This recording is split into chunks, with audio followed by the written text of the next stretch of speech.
आज हमारे जीवन में सबसे बड़ी बात यह है कि हम प्रभु को मानते हैं और प्रभु के पीछे चल रहे हैं। सबसे बड़ी बात है, इससे बड़ी बात कोई नहीं। बहुत से ऐसे लोग हैं जो प्रभु में आए भी हैं, चले भी हैं, और कुछ 6 महीने 1 साल के बाद फिर वो पाप में चले गए। जब प्रभु यीशु मसीह आएंगे ना, तो उन्होंने भेड़ों और बकरियों की तरह इकट्ठा करना है लोगों को। भेड़े वो हैं जो प्रभु के रास्ते के ऊपर चलती, उनको कहेंगे परमेश्वर मेरे सच्चे हाथ हो जाओ, मेरे दाहिने हाथ हो जाओ। और खपे वालों को बकरियों को खड़ा करेगा, जो बकरियां चिलाक हैं। जिस दिन 90 हैंकी मिलना होता है या 90 ऑयल मिलना होता है, बकरियों की तरह, चिलाकों की तरह उस दिन आ जाना है। सालों साल दिखना नहीं है, और उस दिन आके कहना है कि हाँ मुझे भी हैंकी चाहिए, मुझे भी ऑयल चाहिए, मुझे भी लेहन चाहिए। चिलाक बकरियों की तरह। उसी तरह परमेश्वर का वचन कहता है ना, कुछ बीज किनारे पे गिरे, कुछ पथरीली रास्ते के ऊपर गिरे, कहना उसको जानवर चुग के ले गए, खा गए। और कुछ अच्छी भूमि पर गिरे। अच्छी भूमि के वो हैं जो लगातार उस बीज के ऊपर चलते हैं, उस वचनों को फॉलो करते हैं और उनके ऊपर चलते हैं, अपनी पुत्रताई को बरकरार रखते हैं। परमेश्वर का वचन कहता है कि वो 100 गुना और 60 गुना और 30 गुना फल लेके आते हैं यीशु नाम। आज का वचन हम पढ़ेंगे, मत्ती की किताब निकालेंगे, उसका 13 अध्याय निकालेंगे। मत्ती की किताब उसका 13 अध्याय, उसकी 1 आय से लेकर 8 आय तक हम पढ़ेंगे। उसके बाद यही मत्ती की 13 उसकी 18 से लेकर हम 23 तक पढ़ेंगे। उसके बाद मैं आपको इस वचन की सारी व्याख्या बताऊं।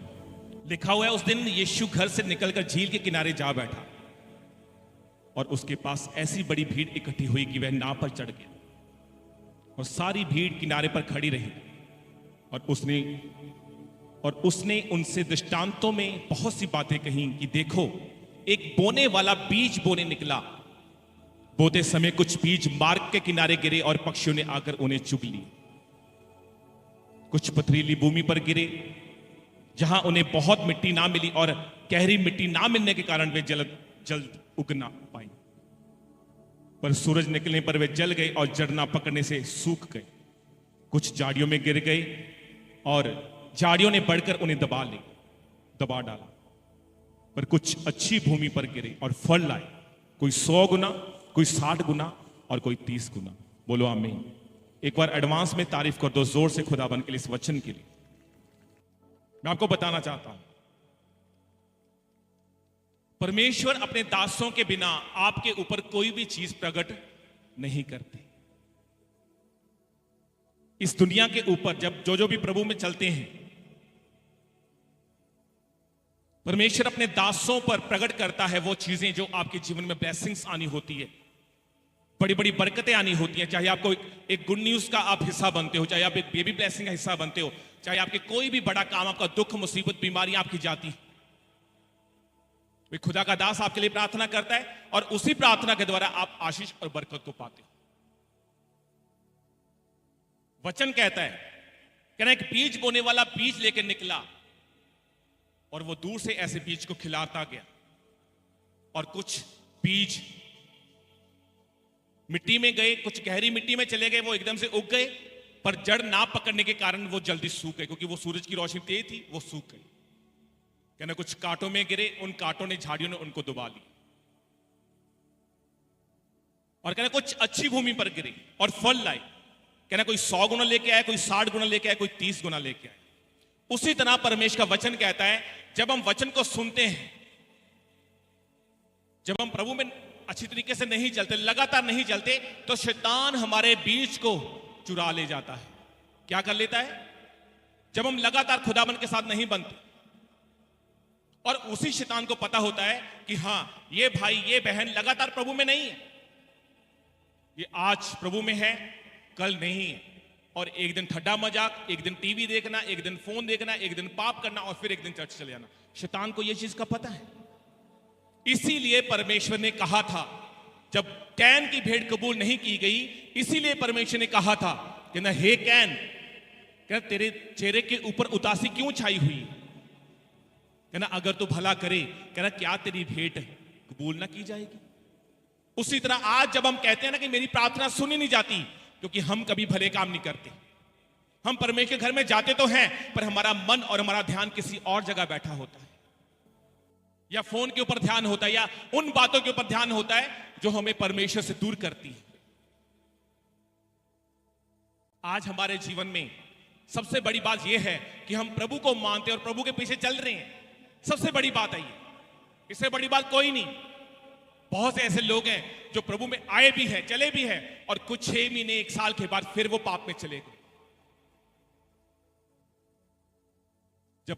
जब प्रभु यीशु मसीह आएंगे ना, तो उन्होंने भेड़ों और बकरियों की तरह इकट्ठा करना है लोगों को। भेड़े वो हैं जो प्रभु के रास्ते के ऊपर चलती हैं, उनको कहेंगे परमेश्वर मेरे सज्जे हाथ हो जाओ, मेरे दाहिने हाथ हो जाओ। और खब्बे वालों को बकरियों को खड़ा करेगा, जो बकरियां चिलाक हैं। जिस दिन अनॉइंटिंग हैंकी मिलना होता है या अनॉइंटिंग ऑयल मिलना होता है, बकरियों की तरह, चिलाकों की तरह उस दिन आ जाना है। सालों साल दिखना नहीं है, और उस दिन आके कहना है कि हाँ मुझे भी हैंकी चाहिए, मुझे भी ऑयल चाहिए, मुझे भी लेहन चाहिए। चिलाक बकरियों की तरह। उसी तरह परमेश्वर का वचन कहता है कि ना, कुछ बीज किनारे पे गिरे, कुछ पथरीली रास्ते के ऊपर गिरे, कहना उसको जानवर चुग के ले गए, खा गए।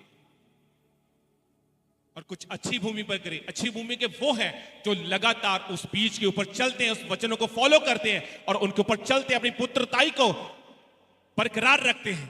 परमेश्वर का वचन कहता है कि ना वो 100 गुना और 60 गुना और 30 गुना फल लेके आते हैं यीशु नाम में। कौन कौन समझ पा रहा है आज के वचन को? जब मैं मत्ती 13 उसकी 18 से लेकर 23 तक पढ़ता हूं, और इसमें परमेश्वर ने दृष्टांत को बताया, इसी दृष्टांत को बताया जो प्रभु ने बीज के बारे में बताया। कहना सो तुम बोने वाले का दृष्टांत सुनो।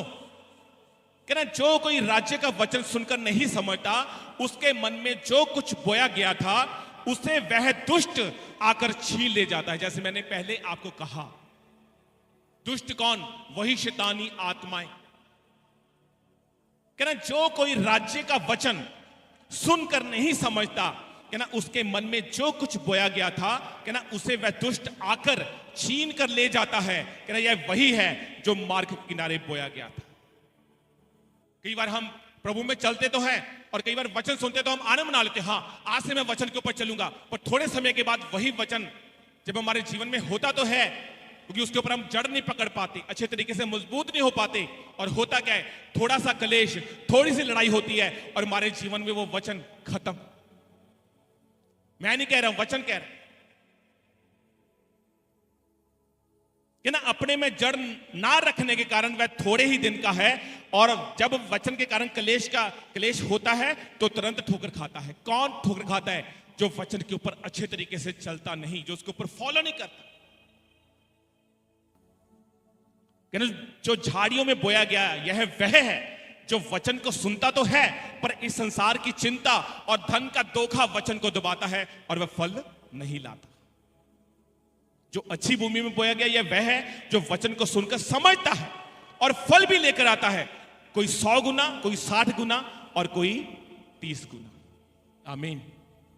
जो वचन को सुनता है, उसको समझता है। कुछ लोग वचन को सुनते हैं, हाँ आज से मैं प्रार्थना करूंगा, पर जब घर में जाते हैं, घर में एक छोटी सी लड़ाई, एक छोटा झगड़ा होता है और हमारा मन और हमारा जीवन फिर से वही कठोर बन जाता है। नहीं नहीं नहीं, मैं तो अभी प्रभु के घर में आया, घर में आके फिर लड़ाई। परमेश्वर ने थोड़ा कहा था कि घर में जाकर लड़ाई झगड़ा करो। अगर एक गुस्से में हो रहा है तो दूसरे को शांत होना चाहिए, अगर वो गुस्से में हो रहा है दूसरे को शांत होना चाहिए, तो लड़ाई कभी नहीं होगी घर में। क्योंकि आपको पता है कि मैं अभी वचन को सुन के आया हूं घर, खुदाबंद के घर से, और वचन को सुनने के बाद अगर आप फिर भी लड़ाई झगड़ा या वो पाप करते हो, तो परमेश्वर का वचन कहता है कि ना तुम्हारे लिए वो फिर से तुम क्रूस के ऊपर चढ़ाने वाला काम कर रहे हो। फिर से तुम प्रभु को कहते हो कि प्रभु मेरे लिए क्रूस के ऊपर चढ़ जा, कहना ये बात हो नहीं सकती। कई बार हमें ऐसा पाप हमें घेरे रखता है जो हमसे कभी दूर नहीं होता, चाहे वो वेबचार का हो, चाहे वो टीवी के ऊपर, फोन के ऊपर कुछ गलत देखना हो। क्योंकि अगर आज हमने वचन को अच्छे तरीके से सुना होता तो हमारे अंदर डर और खौफ होता, और हम कहते परमेश्वर से कि हाँ खुदावन आज मेरे ऊपर ले हैंड हुआ है, आज मुझे अनॉइंटिंग हैंकी मिला, आज मुझे ऑयल मिला है, मैं उस सामत को, उस मसीह को मैं खोना नहीं चाहता। आपको पता है जब प्रभु यीशु मसीह क्रूस के ऊपर चढ़ाया गया तो प्रभु यीशु मसीह ने क्या कहा था? कहना हे पिता तूने मेरी और पीठ क्यों फेर ली। ऐसा क्यों कहा था प्रभु यीशु मसीह ने, बताओ कोई? क्योंकि सारी धरती, सारी आल वर्ल्ड का बोझ उस जीवते परमेश्वर हमारे उद्धारकर्ता प्रभु यीशु मसीह के ऊपर आया हुआ था। और उस समय प्रभु यीशु मसीह ने कहा था पहली बार कि न हे पिता, रोते रोते, हे पिता तूने मुझसे पीठ क्यों फेर ली। क्योंकि प्रभु ये यहोवा परमेश्वर पाप की ओर देखता भी नहीं। लोग आज कहते हैं कि मैं थोड़ा सा पाप कर लूं उसके बाद माफी मांग लूंगा, कोई नहीं होता, भला परमेश्वर माफ कर देगा।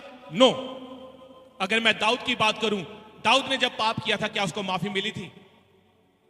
उसका घराना खत्म हो चुका था, आपस में लड़ाई की। प्रभु यहोवा परमेश्वर ने कहा था, कहना हे दाऊद, कहना तेरे घराने के ऊपर तलवारें चलेंगी। पर उसने ये भी कहा था, कहना तेरे घराने के ऊपर भी मैं एक बीज को उगाऊंगा, और वो था इम्मानुएल, जो हमारा सहायता करता है, जो हमारा उद्धार करता है, प्रभु यीशु मसीह। हालेलुया। और दाऊद के घराने के ऊपर तलवारें चली और नाश हुआ वो घराना, माफी नहीं मिली। आज हम कहते हैं ना कि हम थोड़ा सा पाप कर लेंगे और उसके बाद माफी मांग लेंगे, ये धोखा है आपके मन में। सबसे बड़ा मीठा पाप हमें कौन सा लगता है? व्यभिचार। बाकी पाप देह से बाहर होते हैं, बाकी जो पाप होता है वो देह से बाहर होते हैं, पर जो व्यभिचार है वो अंदर से होता है। कौन कौन समझ पा रहा मेरी बात?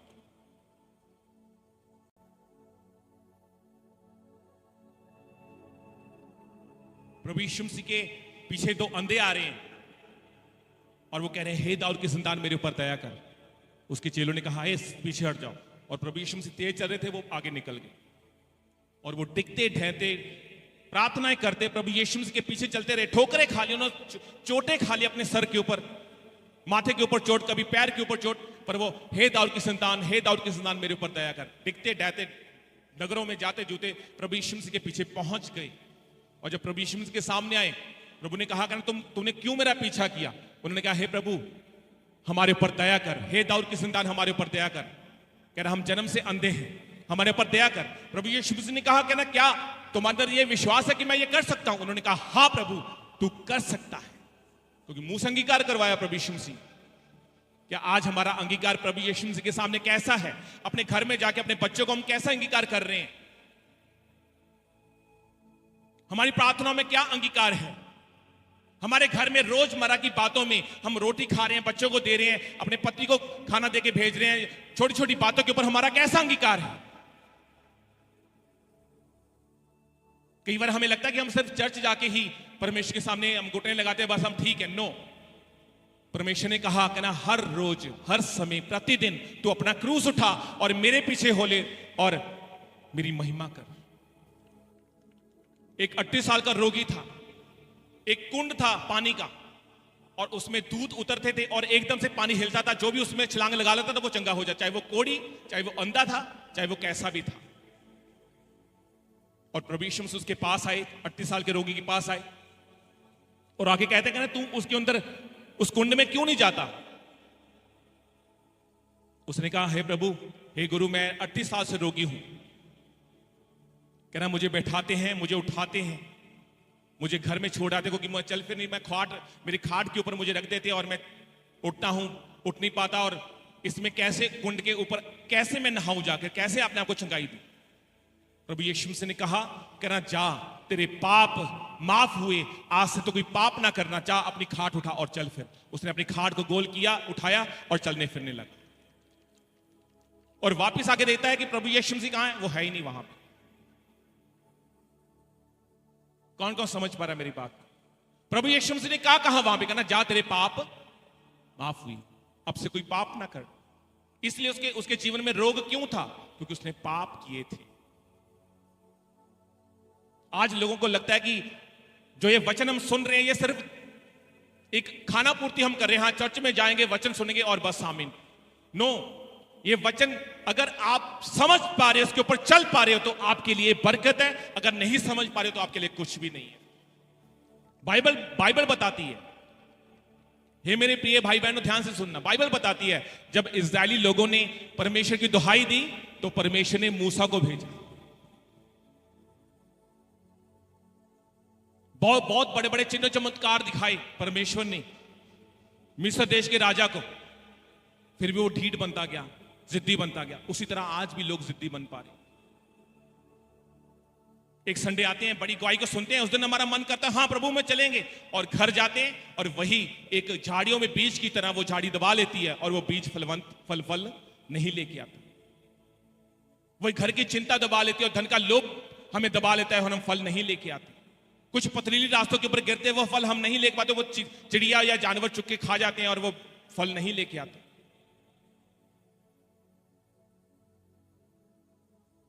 हालेलुया। जब हम चर्च में आते हैं, हम एक बड़ी गवाही को सुनते हैं, बड़े चिन्ह चमत्कार वाली गवाही को सुनते हैं, या किसी के लिए प्रोफेसी होती है, हम उसी दिन मन बना लेते हैं कि हाँ आज हम प्रभु में चलेंगे। पर जब घर में जाते हैं, धन का लोभ, घर में चले जाते हैं, बच्चों का लोभ, घर की चिंताएं, ये वो करके हमारा फल वहीं पे बिखर जाता है। और उस समय में कहते हैं कि हाँ हमने गवाही को सुना, बड़ा चिन्ह चमत्कार देखा, हम मन को मानेंगे। उसी तरह फिरौन भी ऐसा ही था। फिरौन ने जब बड़े बड़े चिन्ह चमत्कार देखे, उसके थोड़े समय के लिए उसके अंदर मन में चिंता आती थी और मन बदलता था, उसके बाद फिर वो ढीठ हो जाता था। आज भी लोग वैसे ही हैं फिरौन की तरह, सुनते तो हैं पर उसके ऊपर चलते नहीं। हालेलुया। आप वो लोग हैं जो हर संडे मुझे आपके चेहरे देखते हैं, आप ब्लेस लोग हो यीशु नाम। हालेलुया। आप फलदार हो, बच्चे हो प्रभु के। आमीन। अपने लिए तारीफ कर दो, एक दूसरे को देखकर, एक दूसरे को देखकर तारीफ कर दो। हालेलुया। उसका वचन कहता है ना, जो वफादार होगा वो वारिस भी होगा। बस हम वफादार हैं तो वारिस भी। आमीन। यही परमेश्वर हमारे जीवन में चाहते हैं।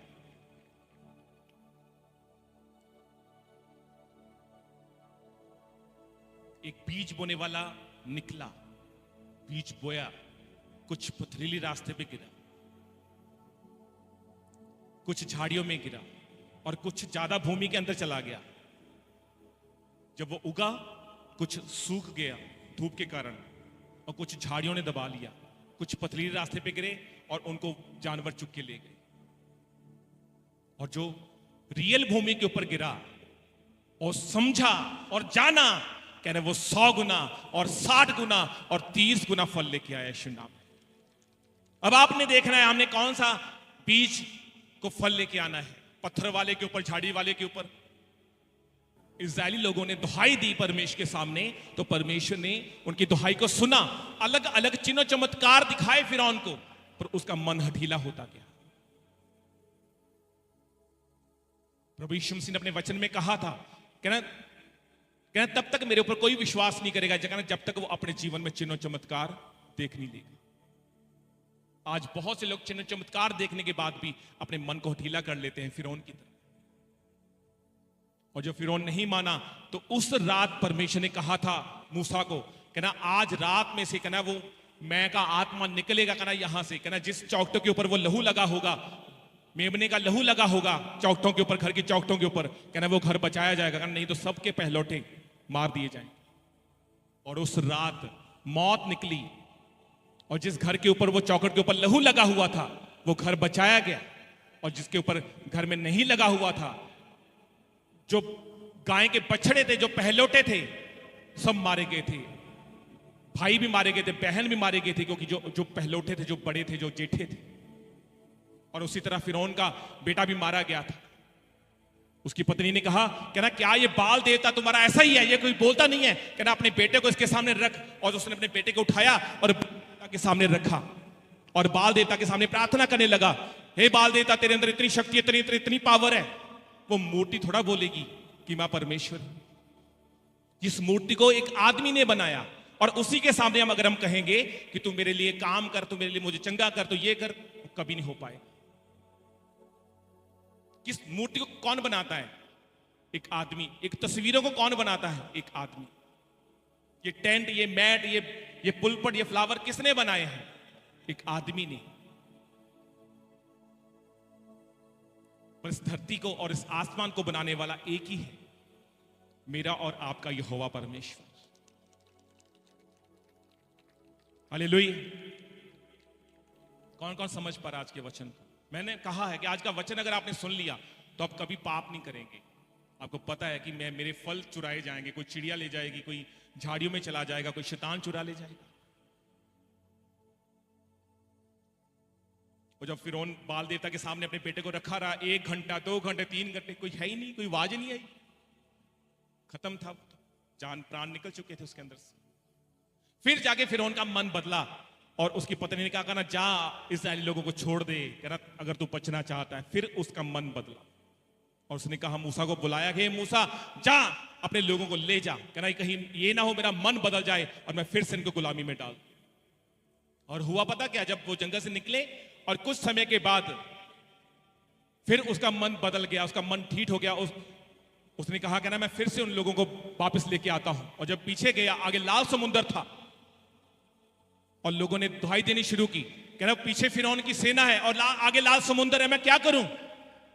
परमेश्वर ने कहा, कहना अपनी लाठी को स्वर्ग की ओर उठा और स्वर्ग की ओर उठा के कहना इस समुंदर में से मार, कहना इसके 2 भाग हो जाएंगे, कहना तू निकल जाएगा। और हुआ क्या? और उसी तरह मूसा ने, जैसे मूसा ने परमेश्वर के सामने प्रार्थना की और उस लाठी को उठाया और लाठी को उठा के समुद्र में मारा और समुद्र के 2 भाग हो गए, 2 दीवारें बनी खड़ी हुई और लोग बीच में से निकलने लगे। और फिरौन की सेना पीछे आ रही है। उन्होंने देखा हम भी निकल जाएंगे। जब तक वो निकल चुके थे तो परमेश्वर ने पानी को जल से फिर से वैसे कर दिया और सारी फिरौन की सेना, रथ, घोड़े और फिरौन वहीं के वहीं सारे तहस नहस होकर खत्म हो गए।